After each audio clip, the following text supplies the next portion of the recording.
I have been changed for good. We are back, baby! It has been half a year since Wicked Part 1 came out in theaters, and ever since then I've been waiting in anticipation for marketing to begin for the final chapter. And now it is finally upon us, cause we got our first trailer for Wicked Part 2, cause that's what it's called. And it was awesome. Like, Babe and I put the trailer up on the TV, and we just dissected it frame by frame. I could honestly probably make a 15-minute video on this trailer. I mean, I don't know how long this video is gonna be, but there is a lot to unpack here, so let's get started! So last we left the story of Wicked, Elphaba Throp renounced the Wizard of Oz, because it turned out that he's the one leading the whole campaign against animal culture, so Elphaba took off, with Madame Morrible framing her to all of Oz as the Wicked Witch of the West. And Glinda stuck around in the Emerald City, and that's where we left it. Now, part 2 is gonna pick up sometime later. There is in fact a time jump. We don't know exactly how much time has passed. In fact, the show doesn't even specify. I think in the original book it was 5 years, but in this version of the story we just don't know. So yeah, this trailer starts off, Elphaba is in fact in hiding. And what song do we hear first?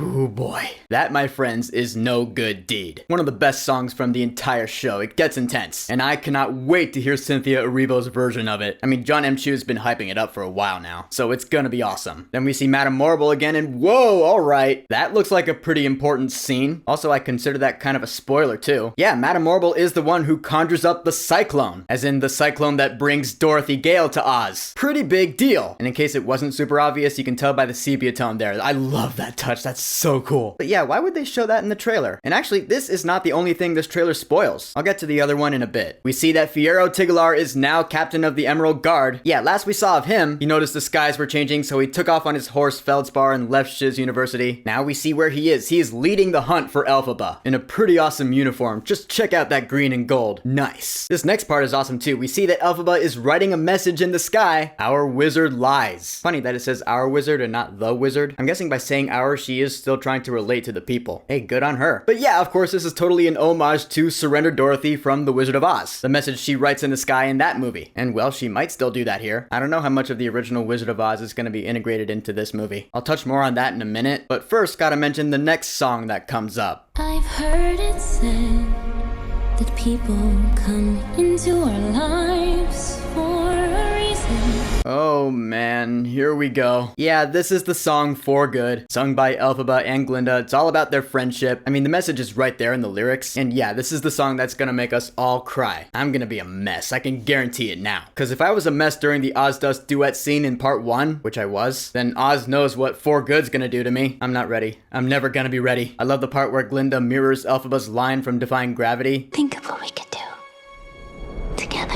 Although, funny thing about this scene in particular, given the context of where the scene is, they're sitting next to each other on that hammock swing thing. This could be during the Wonderful scene, as in the scene that contains the song Wonderful. That's just my assessment. More on that later. Then we get to a big scene that a lot of people are talking about, because it looks like there's gonna be a wedding. Yeah, I guess we're gonna have the wedding of Glinda and Fiyero. I mean, this trailer already spoils that that's not really gonna go through. That kind of is the other spoiler, which I'll still get to later. But yeah, just this whole scene, first of all, it looks amazing. The visual effects in this trailer look just as amazing as they were in part 1, as well as the costume design and everything. Like, yeah, this is the one that's gonna sweep up all the Oscars. And this wedding scene looks like it's gonna be a pretty good showcase of that, among many other scenes. Then, another big deal right here. We have the arrival of Dorothy Gale. Yes, Dorothy has arrived, and I'm not sure how big of a role she's gonna have here, at least I'm not sure yet. John Chu did say that she's gonna have a bigger role in here than she does in the stage show, which isn't saying much, because while her presence is there in the stage show, she doesn't really appear. It's complicated. Point is, yeah, it looks like she is gonna be a straight up character in this movie, which I prefer. I love that decision. This is where I'm gonna talk about this. My personal hope for Wicked Part 2 is that, yeah, while it is gonna be Wicked Part 2, the continuation of Elphaba and Glinda's story, I am also hoping that it's just gonna be a straight up remake of The Wizard of Oz. Like, I kinda want Dorothy's story to be incorporated into the story of Wicked here. Cause if we're looking at the grand scheme of things, Dorothy's story is a pretty major part of this whole thing. So I wanna feel that here. I kinda wanna sympathize with Dorothy, because you know she's gonna be like, where am I? I just wanna go home. And now this wicked witch is after me, and everyone's telling me what to do and where to go, and oh, now I got these random companions, Scarecrow, Tin Man, Cowardly Lion, like, poor girl. Plus, of course, I gotta mention the fact that we do get a good look at the Cowardly Lion here. Talk about poor little thing, man. I just wanna give him a kiss on the nose and a big hug. He looks so frightened, I just wanna be like, everything's gonna be okay. And also, if we're talking about the lion, I gotta appreciate the fact that Universal went out of their way to make sure that the Cowardly Lion doesn't look like the lions from the Disney live-action Lion King movies. Special bonus props to that. Getting back to Dorothy, though, I love the fact that we haven't really seen her face yet. I mean, nor have we seen the faces of the Scarecrow and Tin Man yet. But Dorothy, like, we don't even know who's gonna play her yet. And granted, okay, I know, we don't know who's gonna play Scarecrow and Tin Man yet either. But I like the fact that we see, like, the side profile of her face in that one shot where she's leaving Munchkinland, which, again, I wonder if they're going to incorporate the songs from The Wizard of Oz? Because part 1 kind of did incorporate some of the musical themes from that classic movie. The Wicked Witch's theme, a little bit of Ding Dong, the Witch is Dead. I do wonder when Dorothy's leaving Munchkinland if we're gonna hear Follow the Yellow Brick Road. That might be a licensing thing that Universal had to take up with Warner Brothers and MGM. We'll see, but I'd love that. That'd be great. Because from this trailer, it really does look like they're trying to tie this in with the original Wizard of Oz movie from 1939. Which, again, I love that they're doing that. Them being like, no, this is what really happened. This is gonna be the best movie ever. Moving on in the trailer, we get to this funky looking scene. Seriously, first time Babe and I saw that, we were like, whoa. Hey, fits in right here with Pride Month. I love it. But of course, I am wondering, what is this scene? My best guess right now is that it could be the song Wonderful. It does seem to fit, but then again, why would Glinda be there at this point then? Because Wonderful, I will say, takes place between the wizard and Elphaba, in the stage show that is, and it's just the two of them. Maybe the cinematic adaptation is changing that, kind of like they did with Something Bad with Dr. Dillamond and Elphaba. Hey, I didn't mind that change. If Glinda is added to the Wonderful scene, and they make it work, I'll probably be fine with it. I love that song too. Jeff Goldblum's gonna crush it. And then we get to the shot that's gonna drive all the Gelfie fans nuts. Come on, you know it's true. And yeah, this is the same hammock swing thing that I was talking about before, but now there's pink everywhere and glittery lights that look like stars. But they're in that same chamber in the wizard's palace, which is why I said before, when Glinda was telling Elphaba think of what we could do together, it's the same place, same setting. So yeah, I'm sure this is part of the scene that has the song Wonderful. Narratively speaking, that would make sense. Glinda is, after all, on the side of the wizard. That's the whole premise of this movie. Glinda and Elphaba are estranged. They're on opposing sides. So Glinda trying to convince Elphaba to come on over and give up the fight, that would make sense here. So yeah, I feel like I figured it out. I guess Glinda is going to be added to the Wonderful scene. I mean, I don't know for sure. I could be wrong, of course. Again, this is just my assessment. But now we get to the other spoiler in this trailer. Fiyero betrays the Wizard of Oz to side with Elphaba. For a while there, I thought you changed.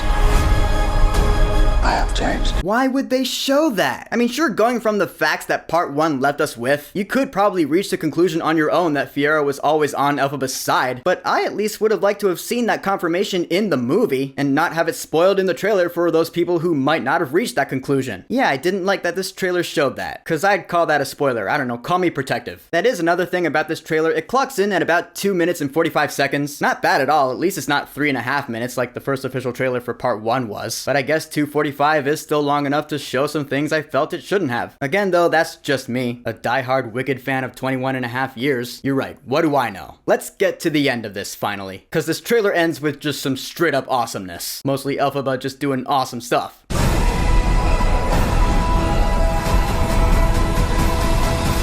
Arise, Elphababe! I'm sorry, she just looks so cool in this trench coat looking thing. Wouldn't have pegged that look, but she rocks it. She makes it work. Also gotta have some pretty strong super glue on your hair to keep your hat on while flying around on that thing. It had to be said. In the end, Wicked Part 2? I mean, come on. If you know me at all by now, if you've seen any of my videos on Wicked Part 1 last year, then you already know that, of course, Wicked Part 2 is my most anticipated movie of 2025. Because it's the second act of Wicked, my all-time favorite Broadway musical. Like, I'm pretty sure this is gonna be my new favorite movie of all time. Both parts combined, that is. This is Wicked Part 2. It's all gonna come to a head. All the revelation, all the drama and emotion. This is it, fellow Ozians and friends. This is peak. None of us are ready to be changed for good. So the official trailer for Wicked Part 2. Have you watched it yet? What are your thoughts on it? And be honest, does me still calling it Wicked Part 2 annoy you? Because I ain't apologizing for that. Whatever you think, go ahead and leave a comment. And of course, thank you for subscribing. Peace!